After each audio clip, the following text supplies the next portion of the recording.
SNX Marathi, Siddheshwar news express, सत्यासाठी SNX सोबत।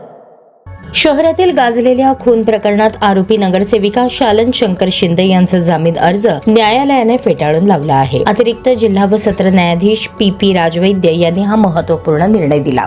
या प्रकरणात फिर्यादी बाजीराव पांडुरंग सरबदे राहणार रविवार पेठ सोलापूर यांनी दिलेल्या तक्रारीनुसार 2 जानेवारी 2026 रोजी दुपारी व सायंकाळी झालेल्या वादातून आरोपींकडून गंभीर मारहाण करण्यात आली। या हल्ल्यात फिर्यादीचे भाऊ बाळासाहेब सरबदे यांच्यावर तलवारीने वार करण्यात येऊन त्यांचा मृत्यू झाला। तक्रारीनुसार आरोपींनी पूर्वीपासून असलेल्या राजकीय वादातून संगनमताने हल्ला केला। घटनेदरम्यान तलवार व कोयत्यासारख्या धारदार शस्त्रांचा वापर करण्यात आला असून फिर्यादी व इतर साक्षीदारांनाही मारहाण करून जखमी करण्यात आले। या प्रकरणी जेलरोड पोलीस ठाण्यात गुन्हा दाखल करण्यात आला असून BNS कलम आर्म ऍक्ट व महाराष्ट्र पोलीस कायद्यानुसार गुन्हा दाखल करण्यात आला आहे। दरम्यान आरोपी शालन शिंदे यांनी जामिनासाठी अर्ज दाखल केला होता, मात्र जिल्हा सरकारी वकील डॉक्टर प्रदीपसिंग राजपूत यांनी जोरदार युक्तिवाद करत गुन्ह्याचे गांभीर्य अधोरेखित केले। घटनेत प्रत्यक्षदर्शी 10 साक्षीदार, वैद्यकीय पुरावे, परिस्थितीजन्य पुरावे उपलब्ध असल्याचे त्यांनी न्यायालयाच्या निदर्शनास आणून दिले। तसेच आरोपींना जामीन दिल्यास साक्षीदारांवर दबाव आणण्याची शक्यता असल्याचेही नमूद केले। सरकार पक्षाचा युक्तिवाद ग्राह्य धरत न्यायालयाने आरोपीचा जामीन अर्ज फेटाळला। या खटल्यात सरकार पक्षातर्फे जिल्हा सरकारी वकील डॉक्टर प्रदीपसिंग राजपूत यांनी काम पाहिले, तर आरोपीतर्फे ॲडव्होकेट संतोष न्हावकर यांनी बाजू मांडली।